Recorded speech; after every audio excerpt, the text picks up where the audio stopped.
The April 16th, 2019 meeting of the Carlynton School District Board of Directors is called to order. Let's start off with the pledge. Wilson, do you mind leading us? I pledge allegiance to the flag of the United States of America and to the republic for which it stands, one nation, under God, indivisible, with liberty and justice for all. Secretary, please call the roll. Here. Here. Here.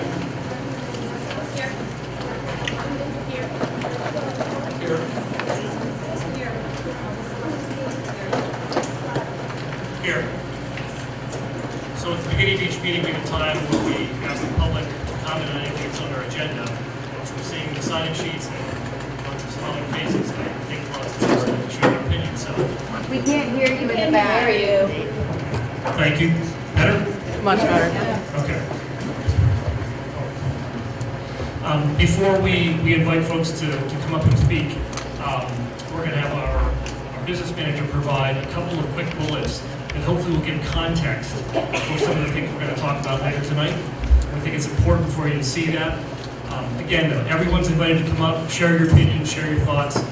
I would just ask, since there are a lot of us in the room, if you find yourself agreeing with other people's positions, maybe try to keep your comments as short as possible. But again, we invite everyone to come up and share their thoughts with us. So before we go to that, just share your bullets. Sure. Good evening, everyone. Just wanted to go through a couple of bullets. We can't hear you.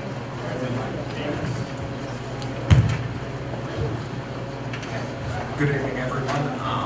I just want to go over a couple bullet points of where we're at with the budget, so we can see our process a little bit, where we came down from, where we're currently at as a district. It's pretty critical. So what we wanted to introduce was a sustainability plan to help this district into the future at this point and make sure Carlynton stays strong.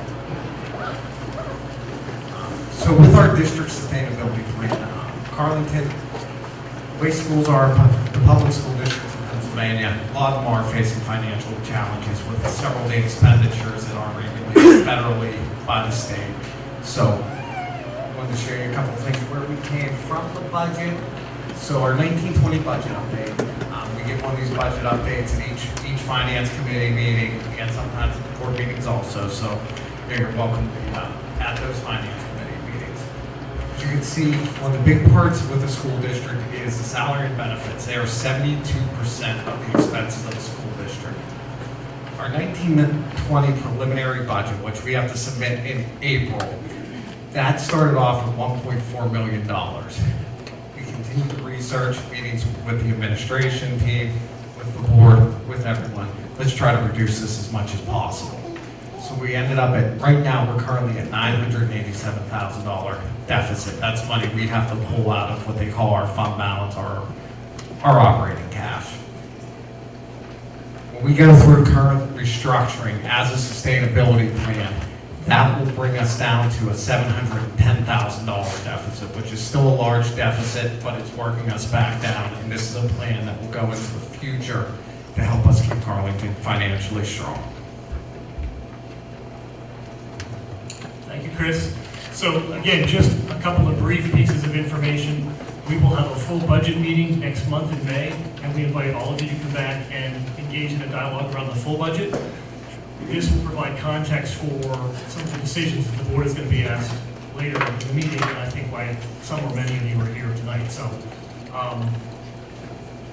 to provide public comment, if you want to raise your hand and then come up to the front and just identify yourself for the group, and then you can share your thoughts. Do we do it by the sign-in sheet? That's a great idea, Russ. Thank you. So who's first on the list, Russ? State your name, please. Thanks.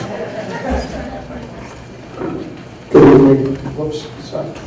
My name is Russ Peterson. I think I know everybody here. I think I've taught everybody's children here. Happy to see you. I know all of you give a lot of your time, and I know there's challenges that we're all facing. I just don't think this is a challenge that is good for the district. It's good for our students. This is not about myself personally. I've been working here since '96. I've been teaching since '87. And a friend of mine said to me one time when I worked at Peabody that one of the ways you could tell the health of a school at the beginning of your year is when you looked at your music program and your football program. And that's really one of the things that were your bellwethers. We've undergone some hits over the last couple of years in music and art.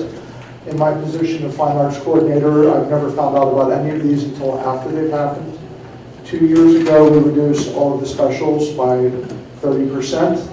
This year, we went to also do a 6-day rotation, which took our art down to a 44% reduction from where it was 2 years ago.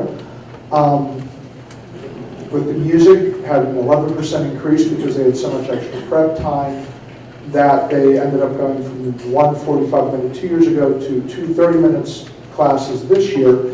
But when you have 4 transitions, it ends up being maybe a 2 or 3 minute increase over what it was 2 years ago. So we're really not looking at, it was kind of an artificial surplus that was created by those changes to the schedule. And again, I wasn't privy to any of those changes, even as fine arts coordinator. They were just things that happened. Going forward, I would hope that we could make decisions based on, we never discussed what part of the curriculum had suddenly become 44% or 30% unimportant and was now to be not taught. Because we do have a curriculum, as you remember, I was part of the leadership team with the Arts Education Collaborative, and we came in and spent 2 years developing a curriculum that would actually mean something.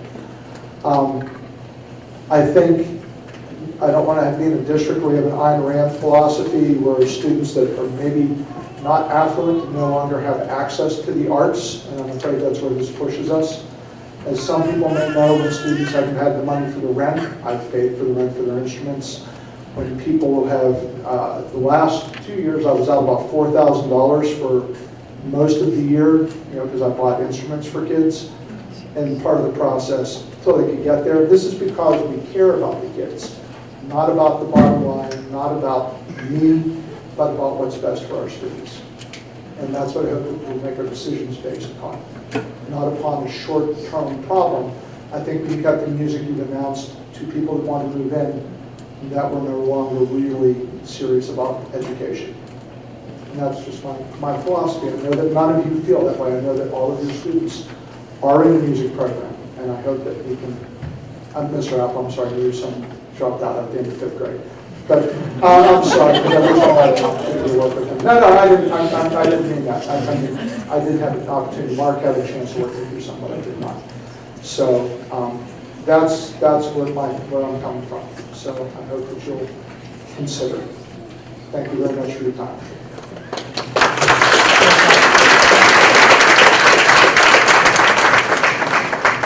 Next on the list is Mark Pryor. I guess it's redundant to ask you to state your name. Okay. Folks, my name is Mark Pryor. I'm a music teacher at Carlynton Elementary School. I do the general music classes, the chorus, the band, and also some special classes. Carlynton School District is looking for expert opinions. I'm an expert. And I'm old enough to know that my expertise is very limited. So it's important, as a real expert, to seek out a community of experts. For as we have many members of our school district in one body, all the members do not have the same function.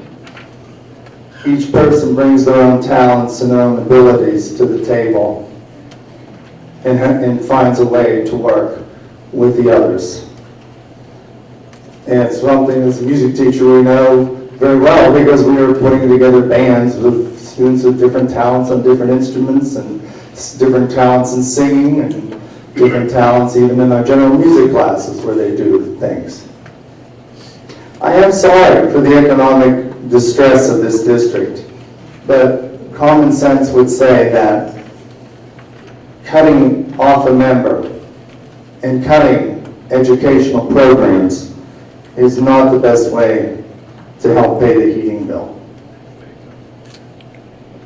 I'm here as an advocate for my students who, from kindergarten through 6th grade, very much love music and give very spontaneous hugs all the time in the hall and tell me what song they enjoy singing in class and when's band rehearsal and what's next. And those students, those good kids, they deserve to have their music program.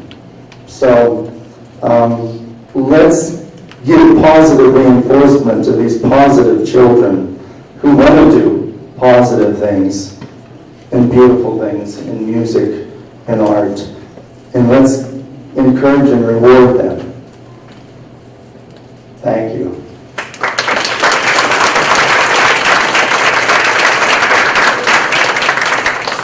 Their name is David. I apologize, I can't read the last name. I got it. Let's see, David.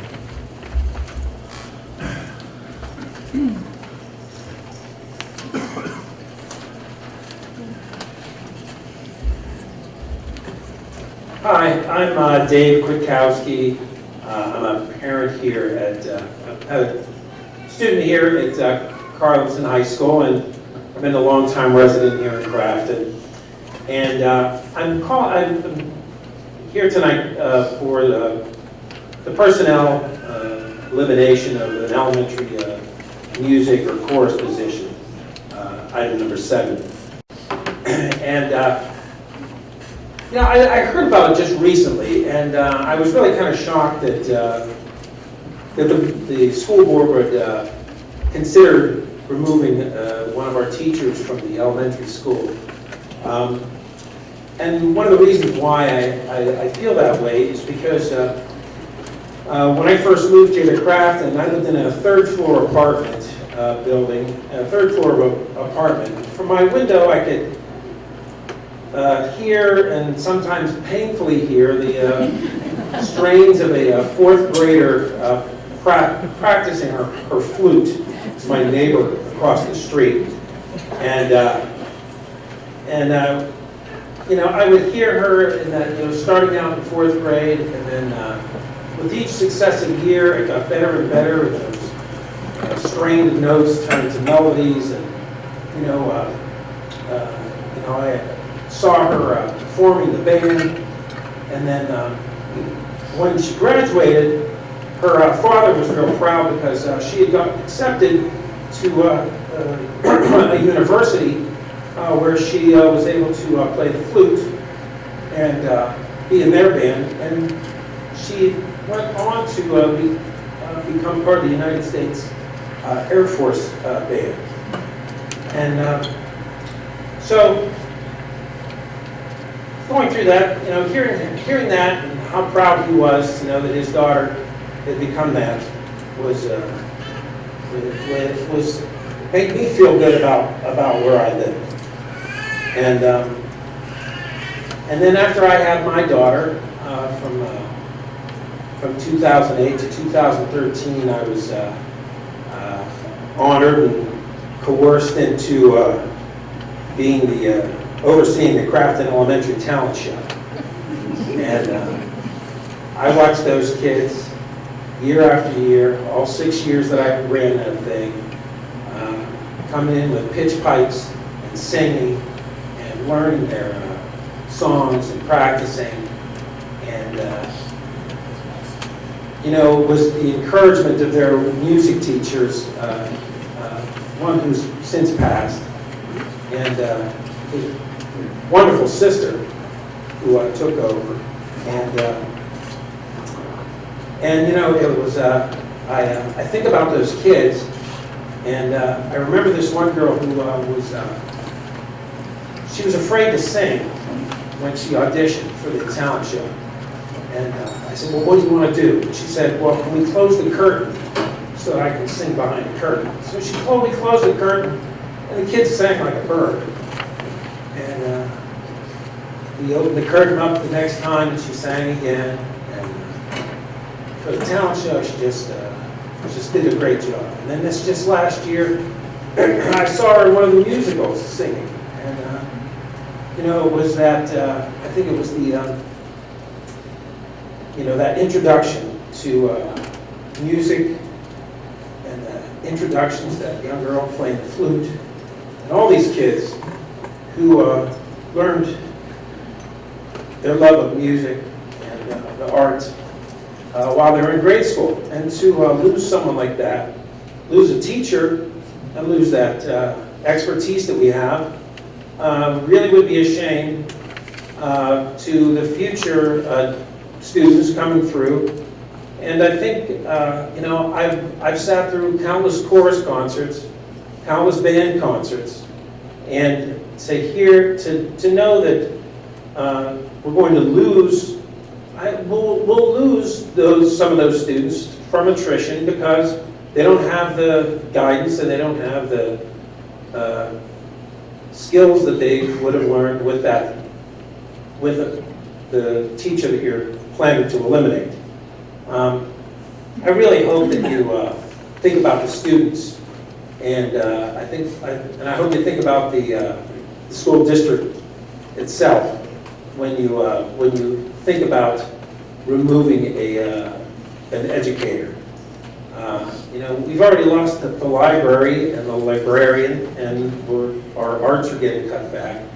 But I just think music is a major part of all of these kids, and not just the kids that participate, but the kids who come to the shows and see them, and go to the chorus concerts and hear them.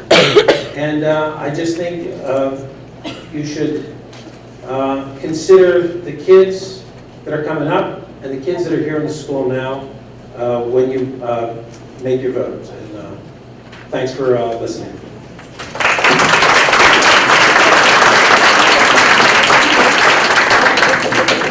Next is Dennis, and again, I apologize, I can't read the last name. Awesome. Thank you.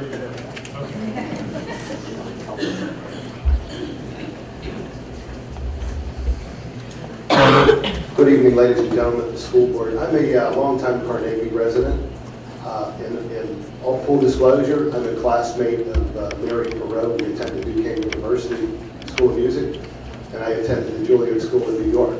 Okay, so I've come from a performance standpoint to this. It's interesting that the community spoke about the students. That's very important. And I find out when I walk into the meeting, these guys are all my colleagues. We work together. Music is a living art, okay? These guys teach all day and then come out and play a job at night to keep into the business. I have some observations. How do we get the tax base up? That's what you're talking about, right?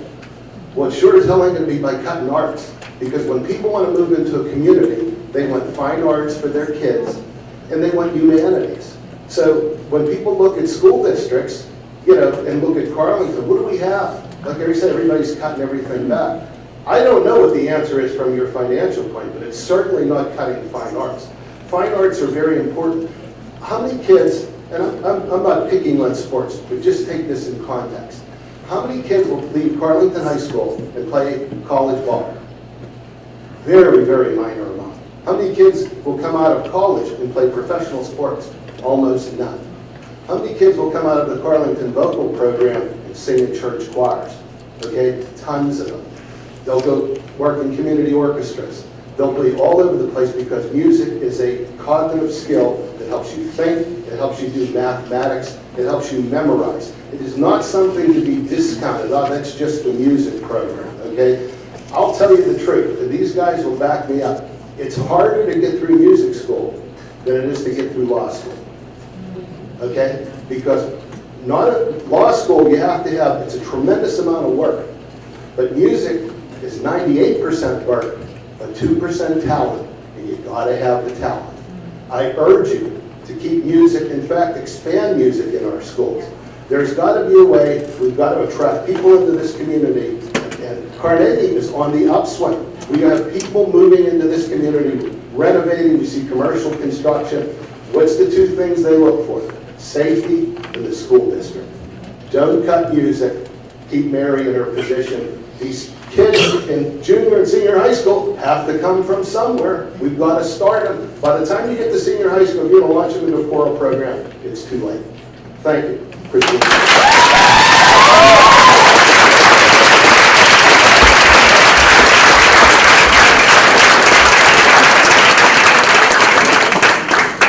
Next up is Lisa Smith.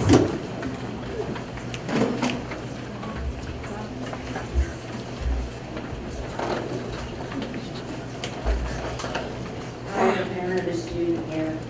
I was told we were only having 3 minutes to talk, so pretty much everyone said a lot of what I had to say, so I'm going to talk about Act 55. Act 55 first requires you to let go temporary professional employees before furloughing a teacher. I wanted to know if you've done that. It also states in Act 55, did you adopt a resolution of intent? If so, where can I find it, and did the board approve it? Because the first I heard about this was Friday, when it was a weekend, and there was nothing I could do to try and get people together to do something about it. I didn't see any resolution. If you did, can you tell me the economic conditions? Because from what I see on our budget from this school year to our next, the revenue will be up $438,280.70 and it looks like we have the same number of students next year as we have this year. Did you try to cut costs anywhere else? Because this year, our budget per student is $20,923.87 per student, and next year you have it set for $22,045.68. So it looks like you increased the budget per student instead of decreased it. Your resolution should have a side-by-side expenditures with and without your new music plan. I haven't seen any of that. How much money is it going to actually save us for you to do what you plan on doing? Does it have a number and a percentage of educators to be let go, your new plans? And does it also have a number and percentage of administrators to be let go? Because Act 55 requires you to let the same percentage of administrators go as you do teachers. Does it give an accurate impact to the students and how you plan to negate that impact? Because I haven't seen that either. And finally, you do realize that Act 55 makes checkerboarding illegal.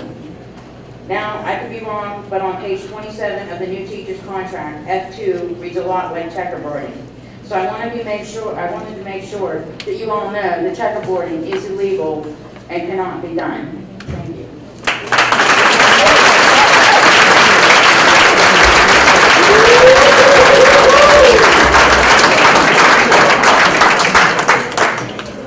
Thank you. Before we go to the next speaker, I would like to have our solicitor briefly address the question about the act that's part of it. Quite simply, the reason why there is We can't hear you. Quite simply, the reason why there is no Act 55 resolution, etc., is that Act 55 does not apply in this situation. Act 55 applies only in the case of furloughs for economic reasons. There are no furloughs taking place here. This is an attritional situation. We have a retirement that is creating a vacancy that is not a furlough, and Act 55 does not apply. Secondly, as to whether or not there is a requirement, as to whether or not checkerboarding is illegal, the simple answer to that is it will be at some time. However, this district's contract does call, as Mrs. Smith points out, for checkerboarding. It was signed and extended prior to the effective date of Act 55. And until such time as that contract expires, the district is required to participate and follow the contract in terms of checkerboarding in the event that there would be a furlough. Again, that is not applicable. There is no furlough taking place. Can I make a rebuttal? If you wouldn't mind keeping it brief, it's... Okay. Act 55 went into effect in 2017. And it said any new contracts, checkerboarding is illegal. Our contract was signed... It does not say that. It was passed and it was effective June 30th of 2018. The effective date is 2018, June 30. The contract was extended in 2017. The extension preceded the passage or the effective date of Act 55. Therefore, Act 55 is not applicable even if there were a furlough. Again, there is no furlough in this situation. If there's no furlough in this situation, why are we doing away with the music program? Where's the teacher going? There is no teacher being furloughed. It's plain and simple.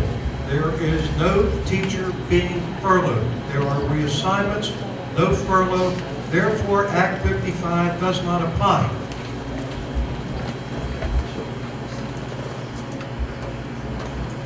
Next up is Reese Smith.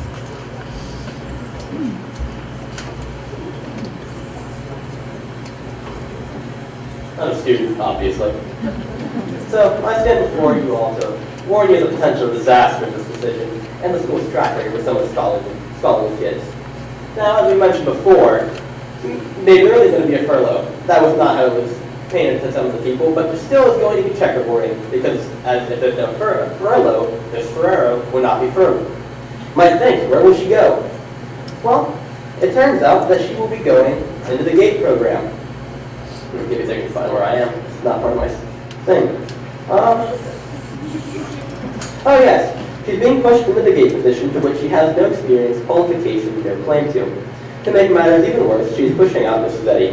Reese, if I could just interrupt for that, I would appreciate if you could keep any comments in a positive light and not, just keep that in mind. If you don't mind. I don't understand what you're saying. Keep this in a positive light. You're pushing back the music program. This is a pretty serious thing. If I can clarify, just don't reference other people in a negative light in your comments. Just keep it regarding the board and the district. Thank you. Well, I have no problem with Ms. Ferrer, I'm just saying. Miss Eddy is the person that has the qualifications to teach the GATE program. You know, sorry, this is just really throwing me off. So, I'm going to talk about... Sorry, I'm just...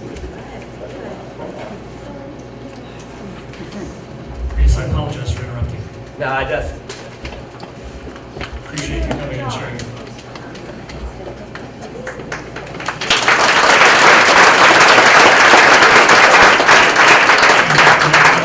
Carlynton Shearer.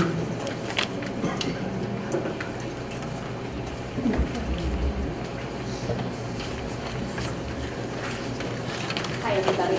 My name is Carlynton Shearer. I will have graduated from Carlynton 10 years ago in June.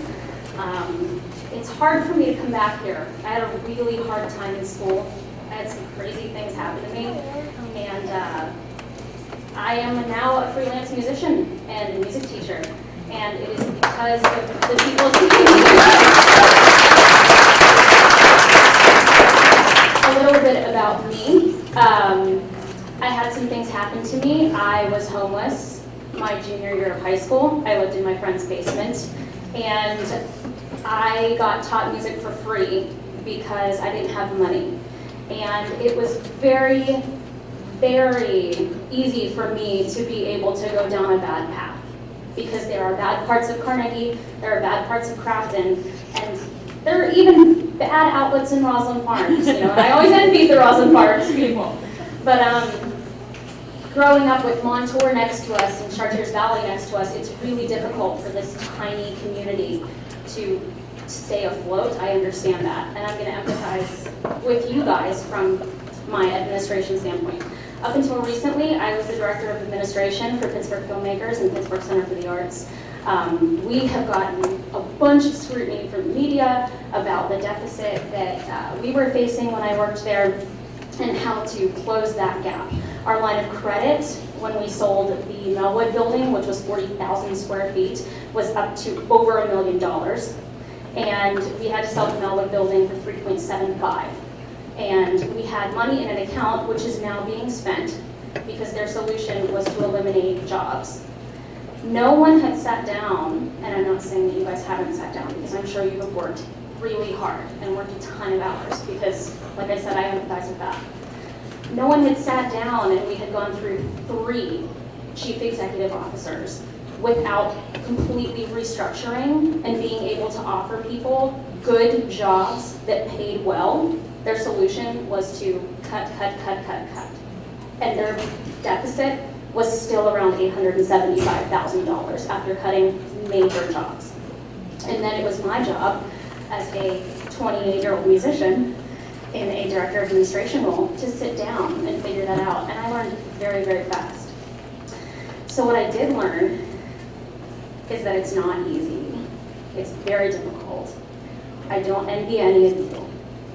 But the way to get rid of that deficit is not to eliminate a position. It's to examine every other position and find out where you can save money within them and not getting rid of one, especially one that is so important. I recently just played the oboe for Josh Groban at PPG Arena. I just played for Sarah Brightman at the Benedum. I played for Hanson, yes, Muck Hanson.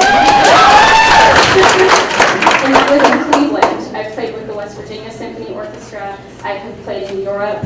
I have had all of those opportunities, mainly because of these people sitting here, and especially Vince Farrow. And when I think about this, I know this is kind of crude, but he would be rolling over in his grave right now. And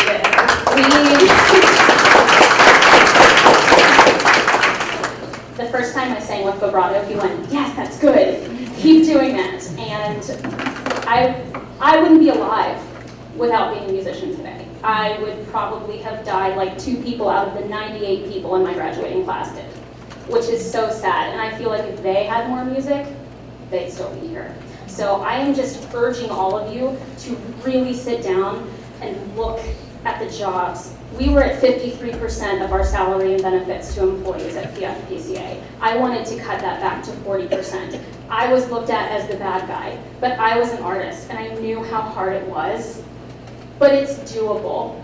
It takes a ton of time, but it's doable. So I do not encourage you to eliminate this position, and I think that there's another way. Thank you.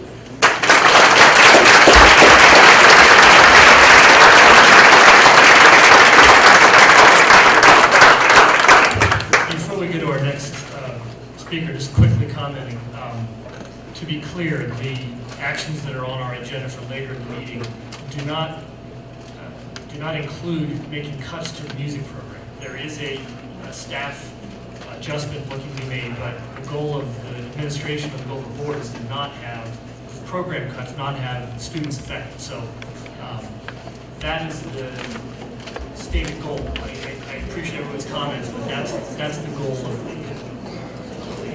adjustment. Next up is Paul Marks from Madison.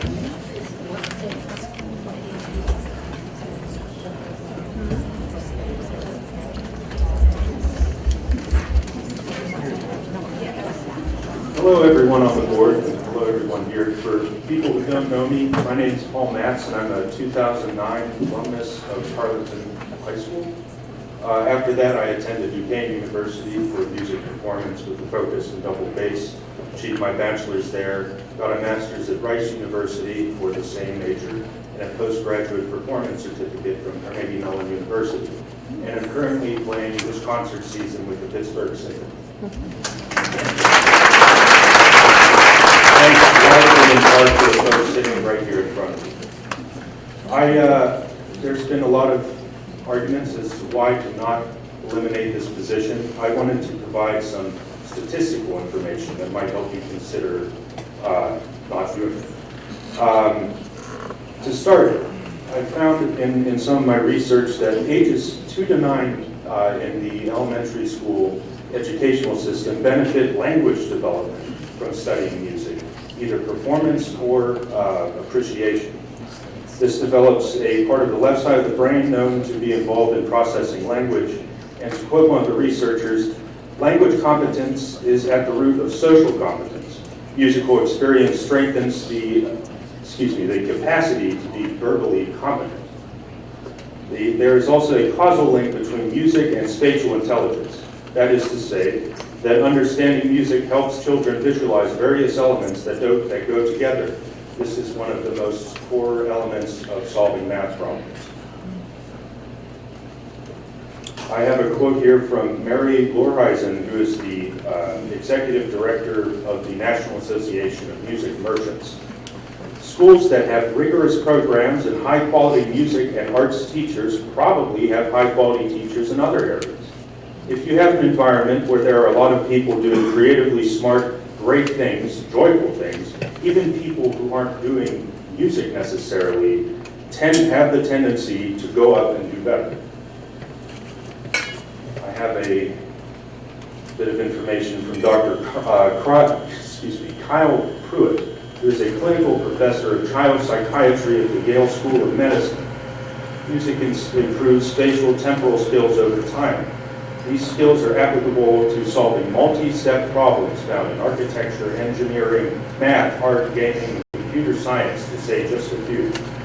A study in 2007 published by Christopher Johnson, professor of music education and music therapy at the University of Kansas, found that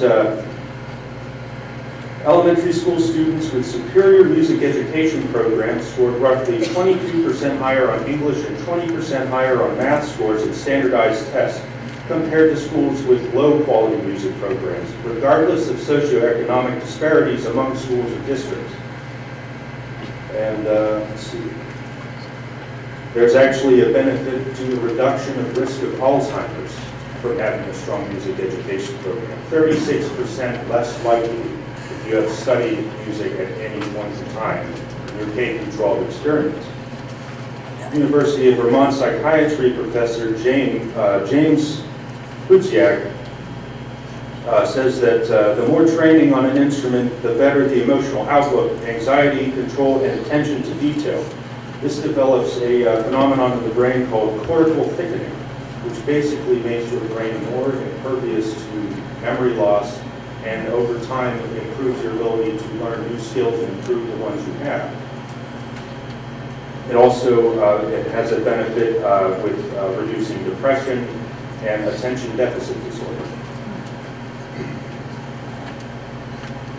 I also have a statistic from the 2012 SATs that students who participated in music scored on average an average of 31 points above on reading, 23 above in math, and 31 in writing.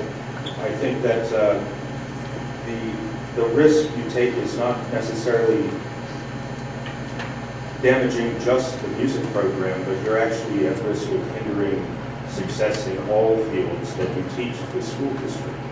Please do not remove one of the music positions, music educator positions. And I also brought with me a list of links to different websites and online articles that describe the plethora of information out there regarding music education in primary and secondary school and the many, many benefits they have to people their entire lives. May I give this to someone on the board?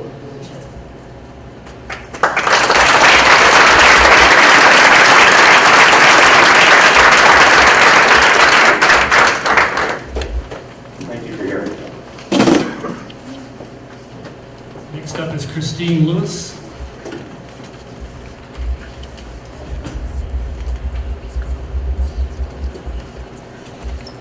Hi everybody, my name is Christine Lewis. I graduated from Carlynton in 2006 and I have spent the majority of my 30 years in Crafton and I'm now raising two girls here. And I was really struggling between when I learned about this proposal. Forgive me, I thought I had everything controlled. I wrote you all an email, so you might hear this, and I wanted to read that email back to you because I wrote it like half an hour before it started, and then I felt like I needed to be here anyway.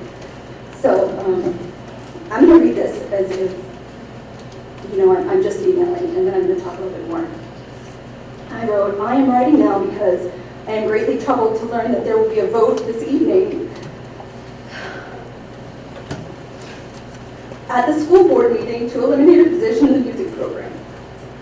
I am a licensed professional counselor in the state of Pennsylvania, and my clients are adolescents and adults who are afflicted with co-occurring diagnoses, which means that they struggle with substance use and mental health. And see adults and children who have very poor coping skills. And it's really unfortunate, and I teach my clients that even like the most elementary things, and I use that word all the time, the most elementary things can be so impactful and a way, let me go back to the email.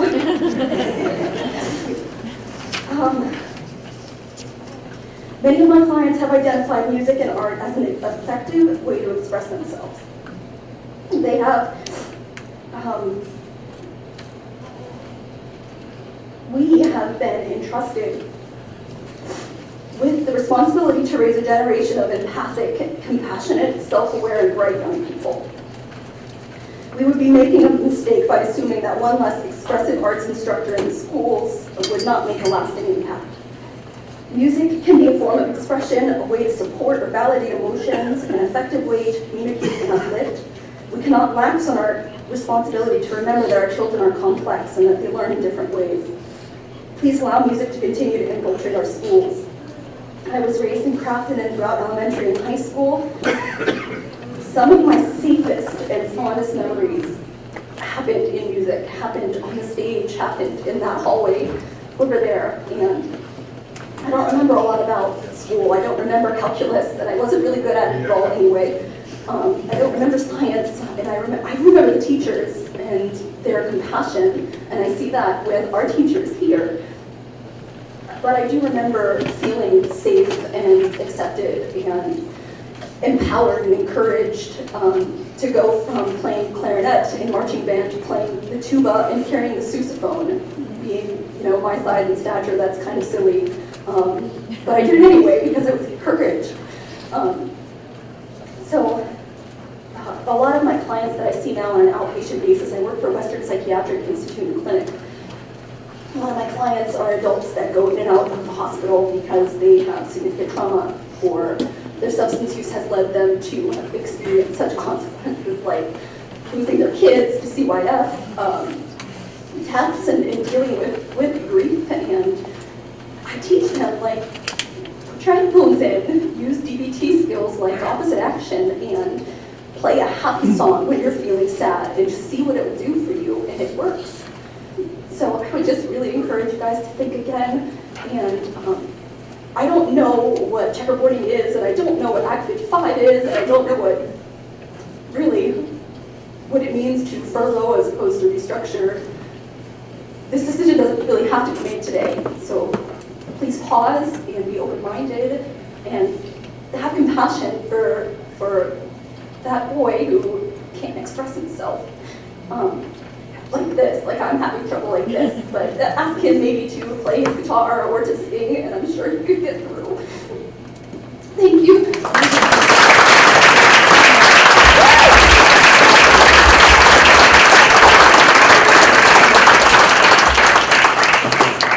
Next up is Samuel Cleo.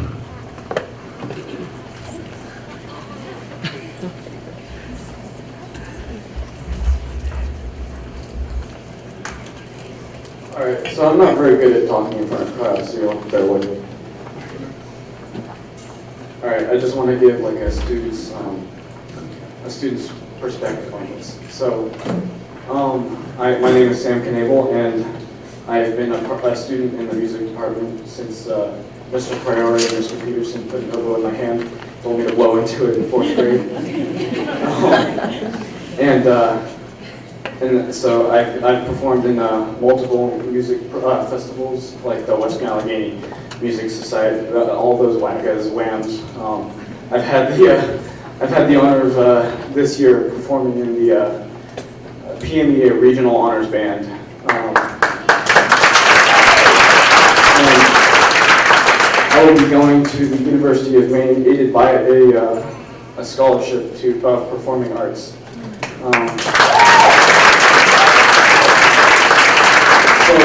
And I want to say that I would probably not be there without the help of every single one of those teachers in the music department, getting me through high school. So I want to talk about how moving up through the elementary schools to the high school is an extremely difficult thing to do. You know, a lot of other schools have to deal with like going from elementary to middle school to high school, where we have that just one big jump. And 7th grade was an extremely difficult year for me. I didn't know very many of the people there, and I wasn't very good at talking to other people. But there was always that one thing that was familiar, and that was band. It helped create like a community for me.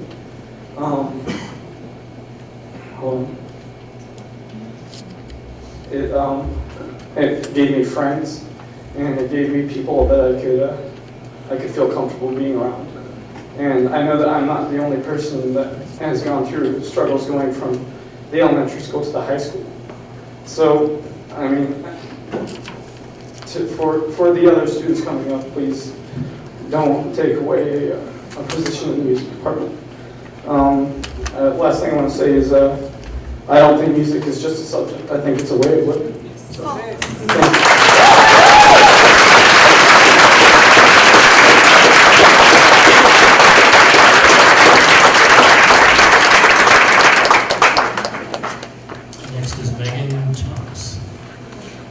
Sheila. After that, Brittany Rhodes. Child.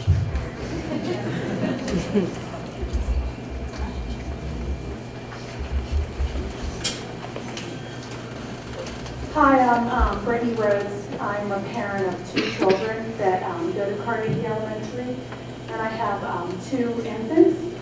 One is on the building today, her rattle's over there. And I have a 21-month-old who just learning to communicate. And music is something that even she, at 8 months old, she can communicate and relate with me through music. And my oldest son, who's 11, is in the band, and he's an introvert. So I think if it wasn't for music, he'd have a hard time finding an outlet to connect with other kids. I see a lot of students at our school where, there are a lot of foreigners. So there's a lot of different languages coming in. And I think having support like music, a way that they can all relate and communicate, is important for our district as it's changing, and we have these kids that can't express themselves verbally to other kids, but they can relate that way. And that's just my short statement. But I also wanted to ask you guys that if Reese wanted to continue his statement, if you would give him that opportunity. And that's all.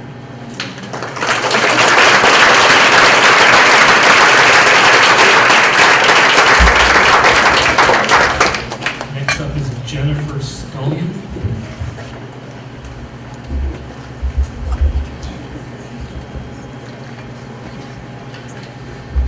Hello, my name is Jennifer Scullion. I am a parent in the school district. I have a 3rd grader at Carnegie Elementary. I'm also a substitute teacher at both Carnegie Elementary and Carlynton Elementary, so I do have some experience both subbing in music and just seeing the kids and what they feel about music. Music is a huge part of my family's lives. It's always been since they were babies. I seriously played classical music when they're in the womb because I was that parent that read all the books and all the research, and I wanted to do what was best for my children. And they said playing music is what would help their brain to develop. So even from the time they were in the womb, music was important. I was really shocked to find out that a position would be cut in the arts, because there's so much research supporting how important the arts are for our children. And I do believe that cutting a position will affect our students. I cannot understand how it could not, because it would give them less music if we have one less person to be able to provide that for them. So you made a statement that was confusing for me. that you think that the children wouldn't be affected. Did you state that? Is that? Our goal, the administration's goal, is to find a way, depending on how the measure goes later in the meeting, if there is a position that would be reduced, the administration's goal is to work with the music department to find a way to not negatively affect the outcome for the kids. How can we do more with less? And that's not just a topic for the music department, but it's a topic for all departments. We're already giving our children less. We are. The art, 30 minutes in art. I'm your art substitute right now. These children are coming in and getting 30 minutes of art with me. By the time they come in and I introduce the concept, I want to teach them about art from different cultures. I want to be able to expand. I'm just a sub, and I want this for them. I want this for the kids in our community. By the time I'm starting a project, it's time to clean up. It's 30 minutes they're getting a week of art, and we want to cut more. Cutting a teacher will affect our children. I truly believe that. So please think about this. Please. Thank you.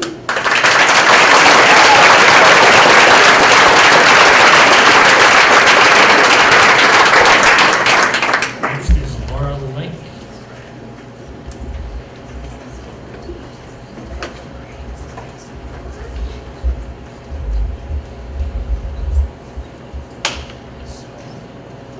Hi, my name is Laura Link. I have a first grader in the school district here at Carlynton Elementary.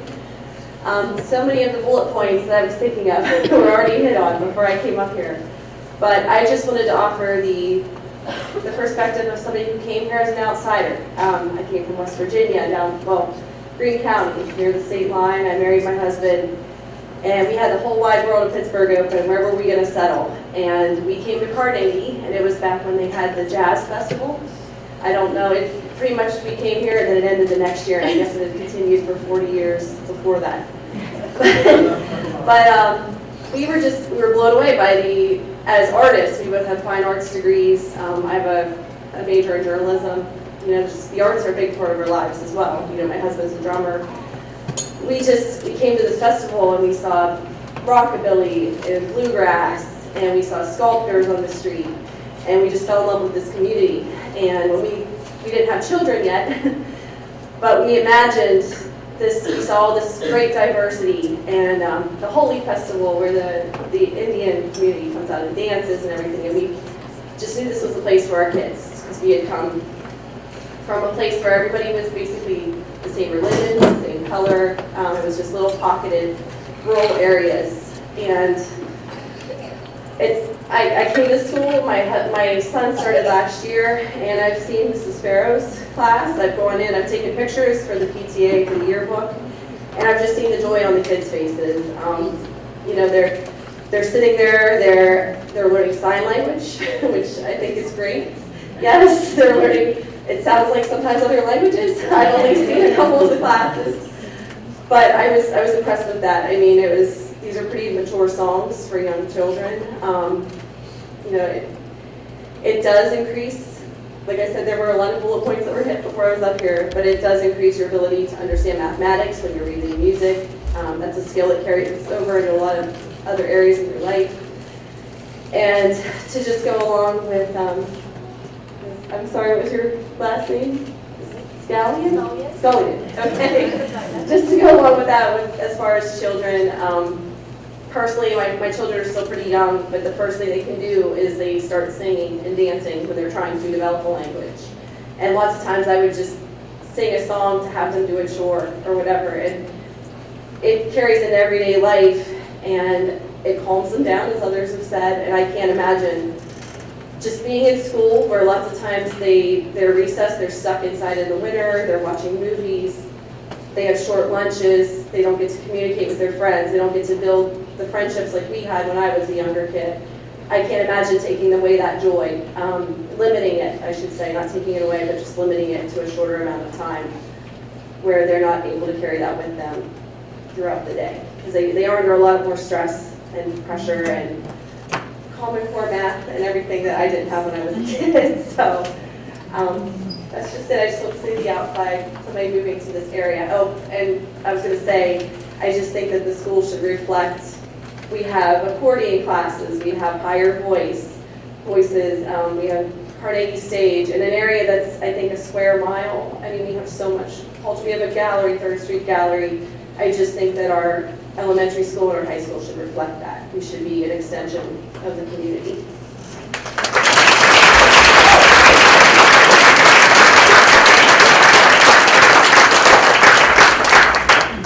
The last person on our list is Holly Hinkling, but we will allow others if they still have comments to make to go after her.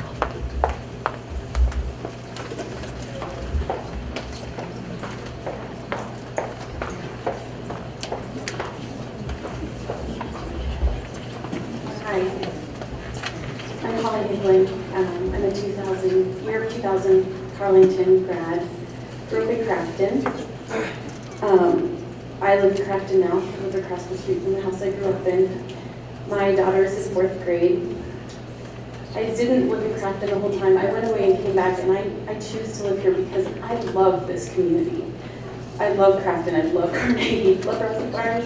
I love Carlynton.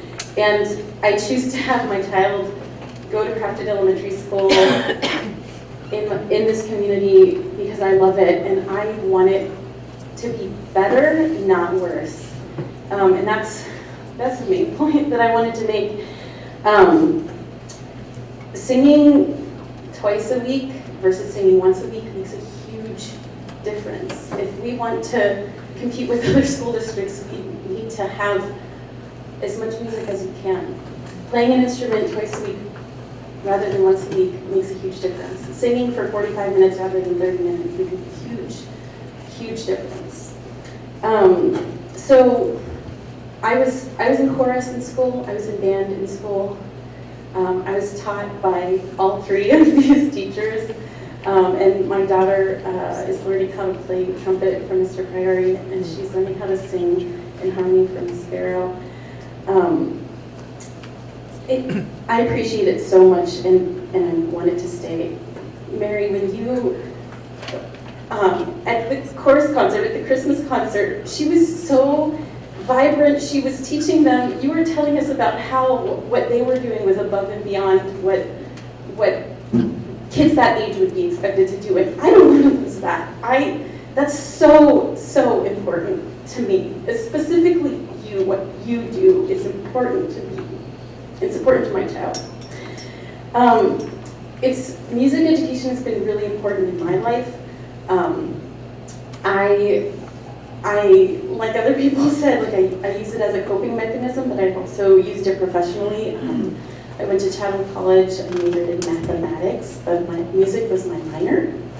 And Chatham didn't have a band, but I was able to join the Robert Morris Jam Blues Band, where we danced while we played instead of marching while we played. That was fun.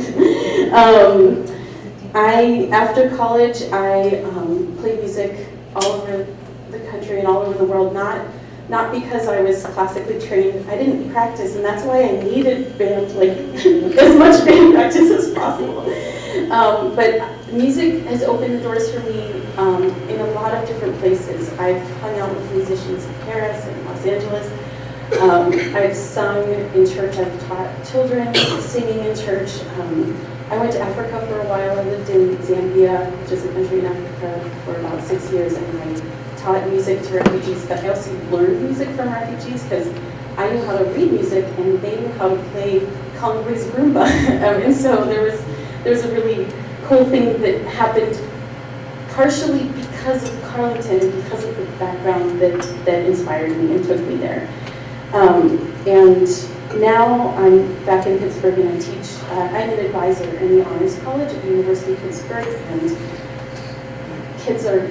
young people are competing to get into our programs, and one thing that vast majority have in common is a really strong music background, even if they aren't majoring in music, or even if they aren't playing music on campus. I'm always like, why didn't you bring your instrument to campus? But that's beside the point. But if we want our children to be competitive in those areas, and I really hope that we can figure out a way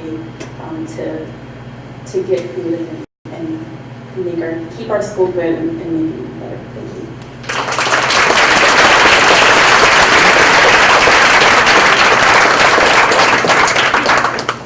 So again, that was the last people that had signed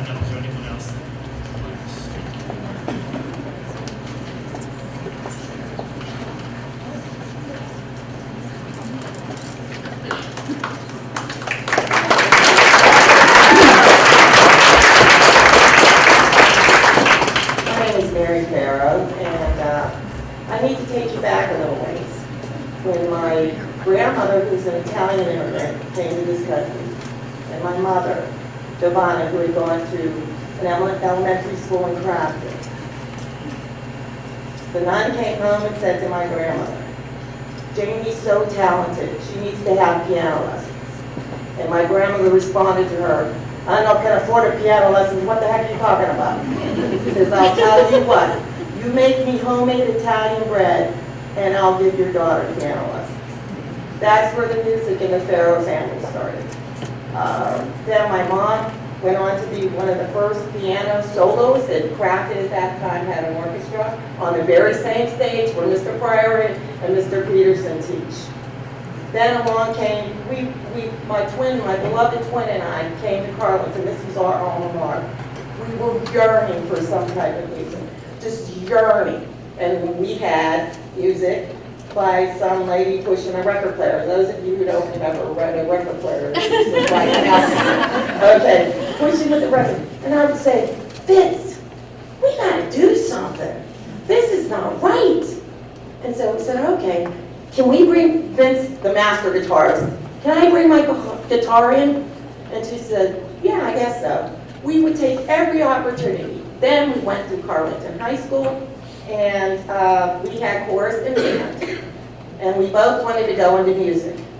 Vince was this far away from signing a recording contract because he was an amazing composer and a wonderful expert guitarist. He went into music education. So he was accepted at the prestigious Bolton Walls Conservatory of Music. I, on the other hand, went to Duquesne. Yeah.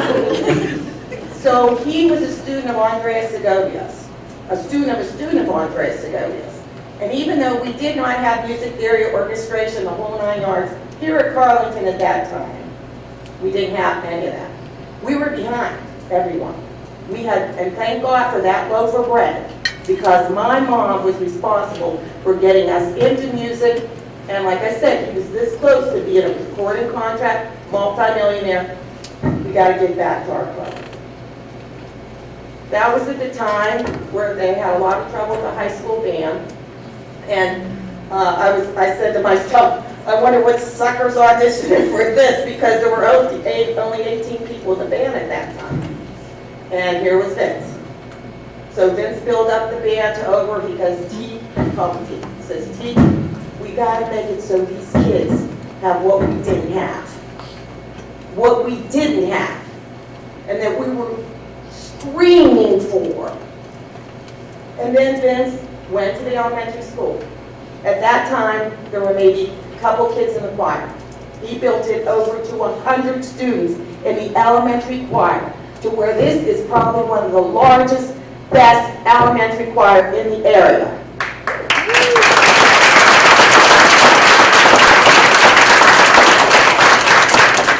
Unfortunately, Vince has passed away.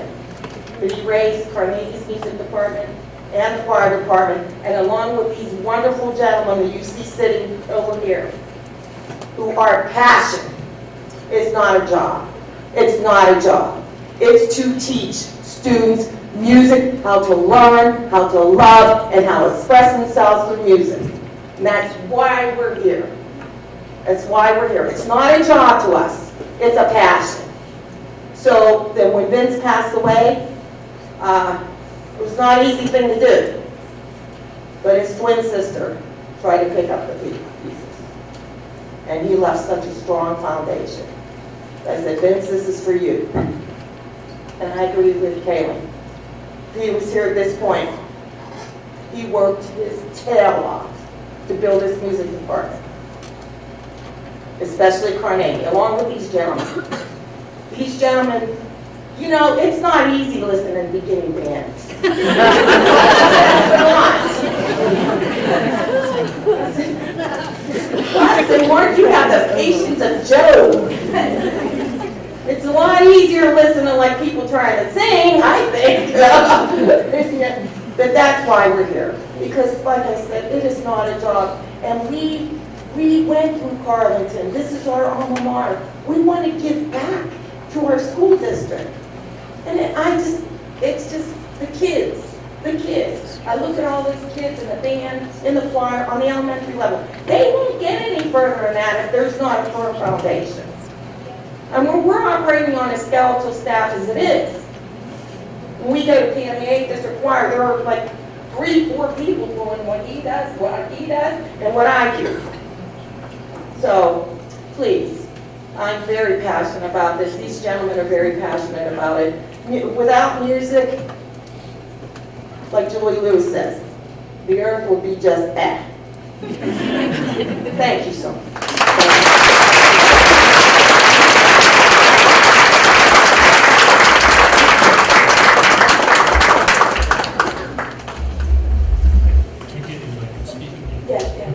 Do I have this first? Yes. Yeah. Jen Keats Carlson. I am an alumni to Carlynton. I have 3 children who attend Carlynton. I've worked in early childhood development for the past going on 18 years now. So I can say with a lot of experience that I've seen how music does impact children, even from the first year of life. There's a huge impact. Just some quick things. I'm not going to go through the names of the research and everything, just for time's sake. But language development. Many studies have clearly indicated that music training physically develops the part of the left side of the brain known to be involved with processing language. It can actually wire the brain circuits in specific ways. So this is a foundation. These are things that are happening in the most crucial first 5 years of life, is where children are developing their foundation. And these things grow, into elementary school, into everything just piggybacks off of each other. Increased IQ. Obviously, with the standardized testing and everything, we want to have strong numbers in that. That is a pivotal part of the school, and where the money comes in, increments and everything. Children who are given music lessons over the school year tested an average of 3 IQ points higher than other groups. Collectively, that's a lot to say for IQ and testing that we could still use in a different scope. Their brains work harder. There is neuroscience research that children involved in music have larger growth of neural activity than people not in music training. Again, brain development. One of the guys talked about the spatial temporal skills, so I won't go into that. Improved test scores. Students in elementary schools with superior music education programs scored around 22% higher in English and 20% higher in math scores on standardized testing. Again, standardized testing, I know, is a big part of our future and how we operate. Another quick point I'd like to make that I don't think anybody's touched on is the GATE program itself, or I think one person may have, but the GATE program needs somebody that is appropriately trained and educated in that field. Well, Mrs. Farrow is a magnificent music teacher. I mean, outstanding. I've known her since I was a little kid. The program is not her specialty. So she should be where her specialty is, and that's where she has grown and flourished and helped so many children. And the GATE program should have somebody who's specialized in that. The children in the GATE program deserve that as well. So the music children deserve somebody who specializes in music. The GATE children deserve somebody who is trained and specialized in that. That's all. Thank you.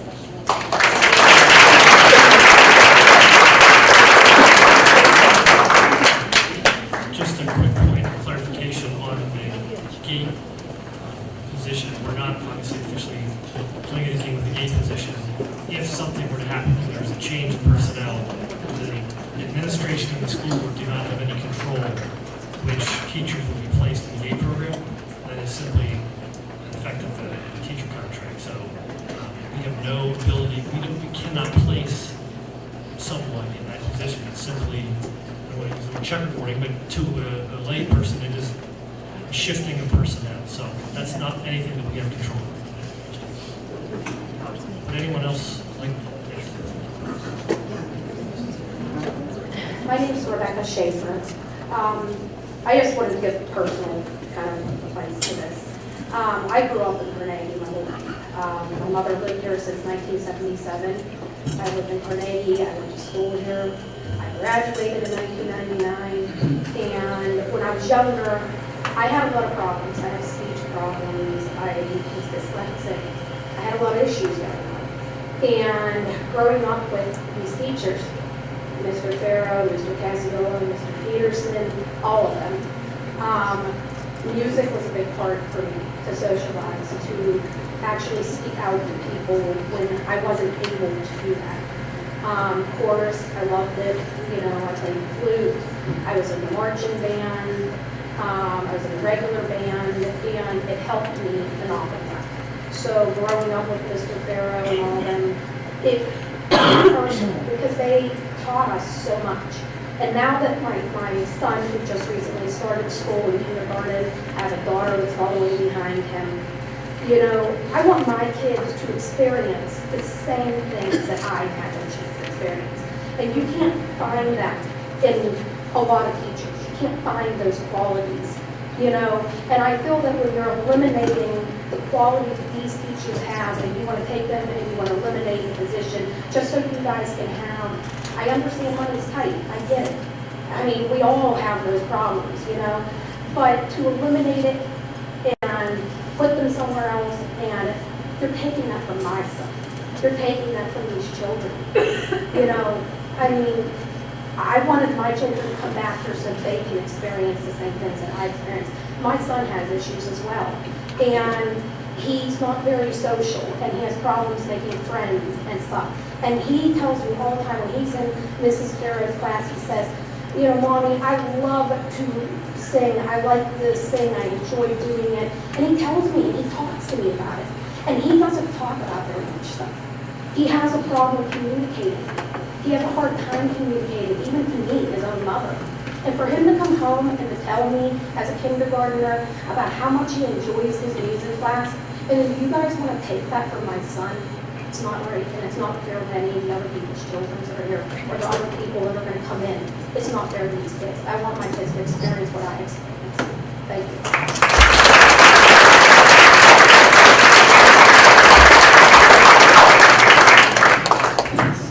Hi, my name is Megan Shriver. I kind of look both ways here because I kind of want to talk to everybody in the room. Anybody who knows me knows that I have a great passion for this school district. I was not raised in this school district. I moved to this school district in 1997, and I love this school district with a passion. I have children who are in band. I have children who have been in chorus. I have children who are in the GATE program. I have children in sports. I have 5 children, so we're kind of spread out all over the place. I just kind of want to give some context here. If you've been reading in the newspaper for the last few years, or watching on the news or on the internet or whatever, a lot of school districts, all the school districts in Pennsylvania are facing a huge financial crunch. And one of the reasons for that is that everybody in the last few years have had to start paying an exorbitant amount towards retirement by no fault of theirs and no fault of any of the school boards or any of the school administrators. Basically, it was a political thing that they were paying a reasonable amount into retirement, and now within the last few years, these costs have gone up exponentially. It is unbelievable how much we as a district are expected to pay into retirement funds now. It's insane. If you go to the finance committee meetings, you can see, or if you read what they are putting out there, you can see there's only so much money to go around. We're eventually going to run out of our fund balance, and there's going to be no more money to pull from for anything. And what happens then when there's no money left? So I don't have the answers. I don't know the answers. I love the music department. I love the GATE program. I wish everything could stay exactly as it is. I really, really do. But just like with our own budget in our house, when we're out of money, we're out of money, and then what happens? So if you look like the Riverside School District, for example, some school districts have just cut things completely cut the music program. Some schools have completely cut sports. Some schools have completely cut band. Some schools have completely cut many things. I'm sorry I keep making this pop when I say peas. My hope as a person who loves this school district with a passion And my youngest child was only in 3rd grade, so we still have a lot of time with children. We've had a lot of time with children in the district, and we have a lot of time left with children in the district. My hope is that this board, which I know some of you make it sound like they're just like, let's just get rid of that position. Trust me, that is not the attitude of these loving school board members who stay up at night worrying about how they're going to take on this huge thing that is looming by no fault of their own, because some politicians a long time ago decided to hand them a bag of crap. They're not making these decisions lightly, and they're always open to recommendations. So if you have a recommendation for what could be cut, we have to save this district. We're only going to save this district if we get the finances under control. They've been trying really hard for the last few years to keep the finances in control. My hope as a mother is that they would be able to trim a little bit here, a little bit there, a little bit here, a little bit there, and keep all the programs intact. My hope is that they don't do what some of the other small school districts have done, which is just cut programs completely. Anything that isn't mandated just goes. I hope that that does not happen here. I hope they're able to save a little here, a little there, a little here. But the amount of additional stress that has been put on the finances in this district and every other district in Pennsylvania is unbelievable. So please don't think that they're not loving the music program or that they're not loving a lot of the other fabulous programs that we have in the school district. It's just a matter of you have to have money to function. So my hope is that everybody in this room will think really hard and come to finance committee meetings and think about this district and how we can help to right the finances of the district, because it's not their fault. Or past school board members, it's not their fault. Or past superintendents, it is nobody's fault. If you read in the paper about the retirement thing, it's been coming down the road for a long, long time, and now it's here. And we're expected to pay into this fund, and I know there's other things too. It's not all just retirement, but I just want to say that none of this is being taken lightly, and I'm sure there's not a person in this room who doesn't love music and think that the value of music is huge. And you know, we have instrumentalists and we have vocalists in our house, and it's not just about the music program as one entity. It's about the entire district. The finances of the entire district need to be examined, and you have to start somewhere. I'm not saying this is where you start. I don't know where you start. I have no idea. But I just want to point out that this is a much bigger issue than what I think people understand. I hope that a lot of people understand it. And I love Carlynton, and I hope that we figure this all out. Thank you.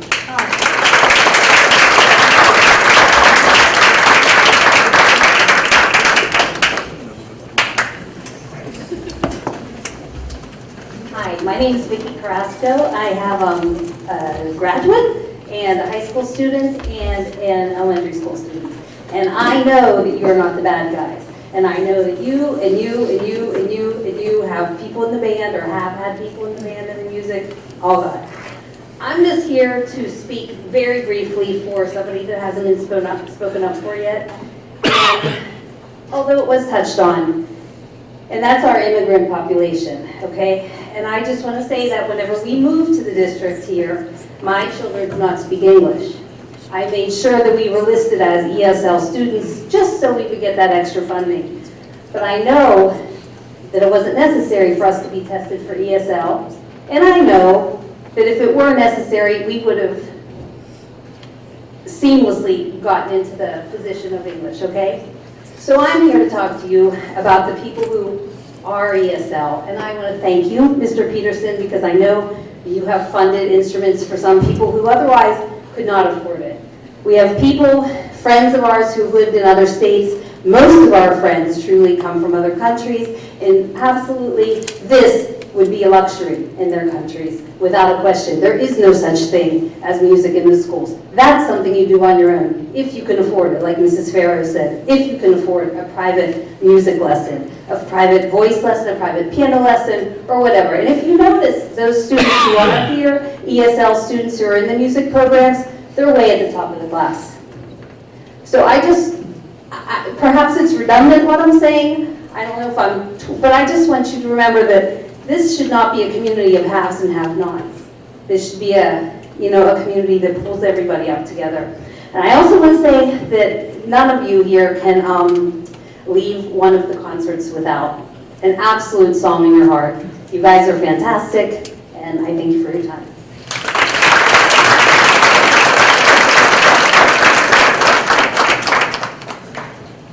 Hi, I'm Alana Mallory. I'm a current member of the Girls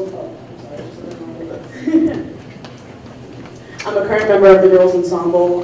This is where we just sing beautiful songs and things like that. And I've been in choir since the 4th grade. She was my teacher as well as her twin. And I cannot imagine not having choir at all when I was young, and I had like anxiety issues and things like that.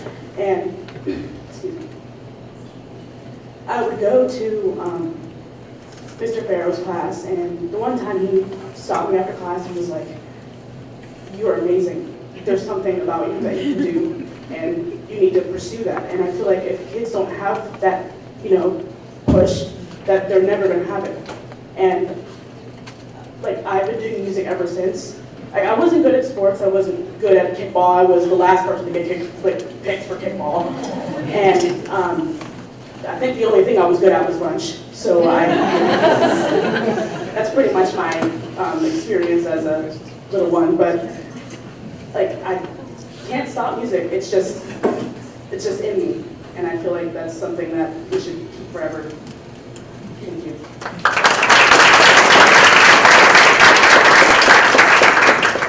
Hi, I'm Elizabeth Duffy. I'm a current member of the senior high chorus, the marching band, and the concert band.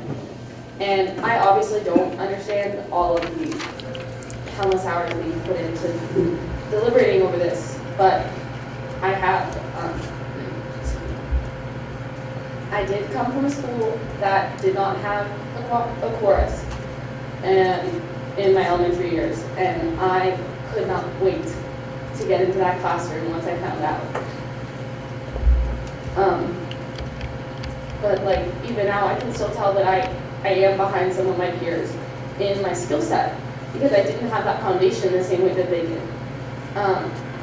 I wasn't able to experience just that first, that catalyst of just starting. And it was just thrown in, and it was more difficult to get back into the program, but every day I walk out of chorus and I walk out of band with like a giant smile on my face because those are the people that I want to spend my day with, and that's where I've made some of the most lasting friendships that I've had, and thank you.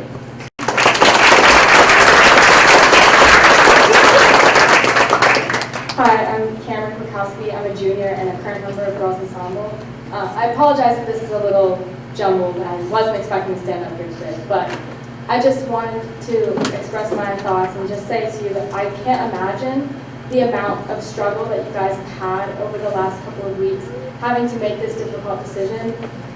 You've heard the stories, and you've heard the statistics tonight. I mean, we've spent so much time discussing this because clearly it is of most importance to not only us, the students. I mean, we represent Carlynton. We represent the music department. And I can't imagine not knowing these kids and the kids who aren't here today. I mean, the kids in the music department are some of the most amazing kids I've ever met. And I can't imagine going through school not spending 45 minutes with them. And I just think about the kids in the elementary school who have either been in the shows already as a munchkin or in The Sound of Music. I can't imagine them not experiencing what we've experienced.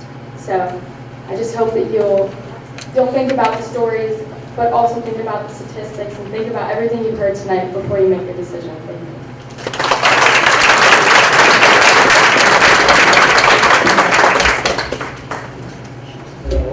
I'm Robbie Good.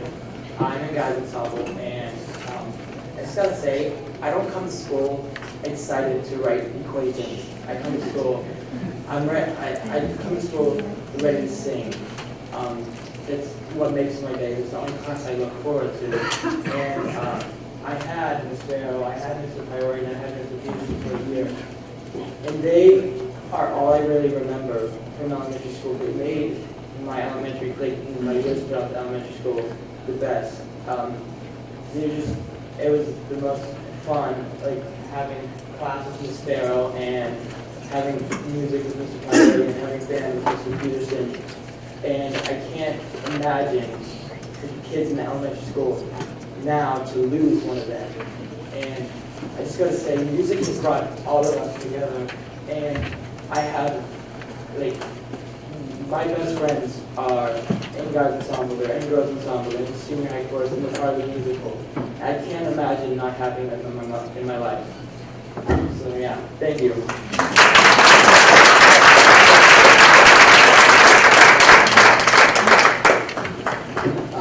Hi, I'm David Holderbaum. I'm a senior. I'm currently a member in guys ensemble and senior high chorus.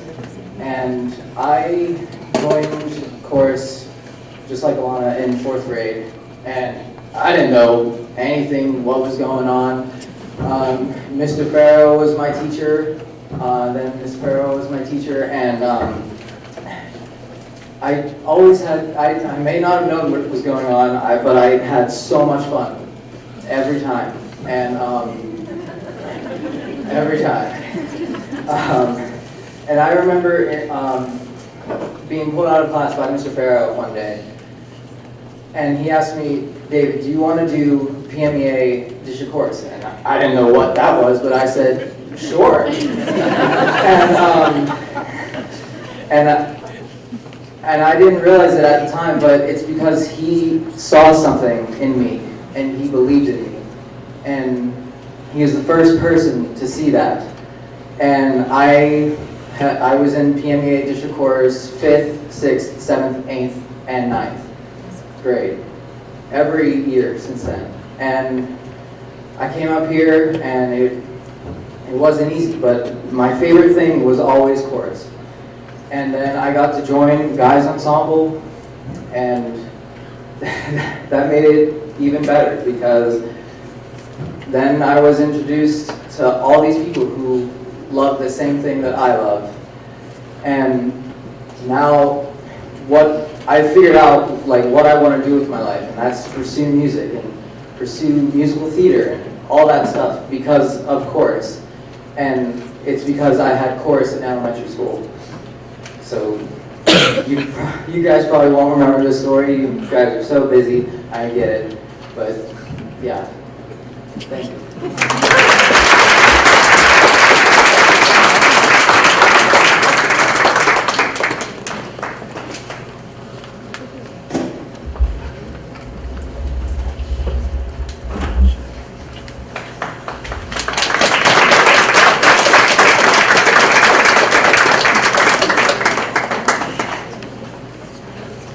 Speech a lot shorter now.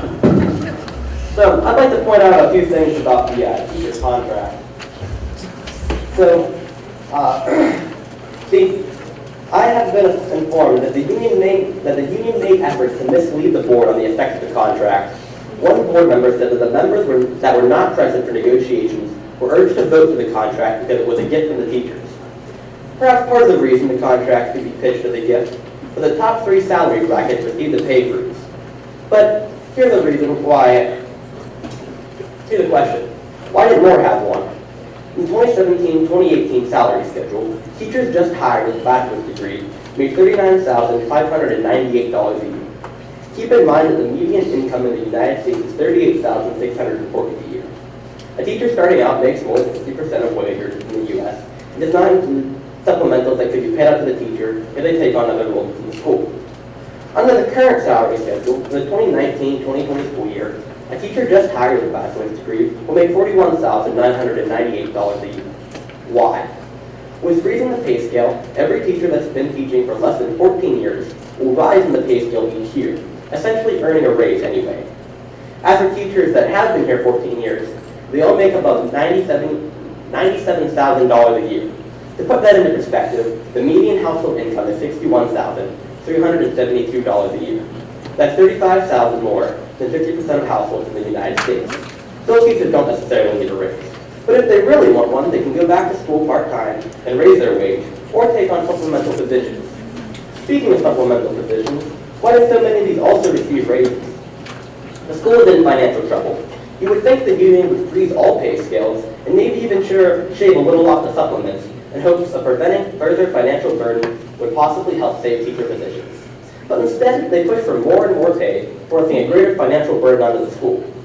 I know even Ms. Schreiber talked about the increasing amount of money poured into the retirement funds. This is forcing the school to cut teacher positions like the one tonight. Trying to spread teachers out will not be an effective use of manpower. Forcing a music teacher to move between schools will put strain on that teacher, which will lower the quality of the class, while also diminishing the teacher's ability to make connections with individual students, especially considering the number of students they have to interact with would double. This is not the right move for stronger education. The teachers' union is forcing greater financial burden onto the district while also diminishing the quality of education by spreading teachers too thin and various other things.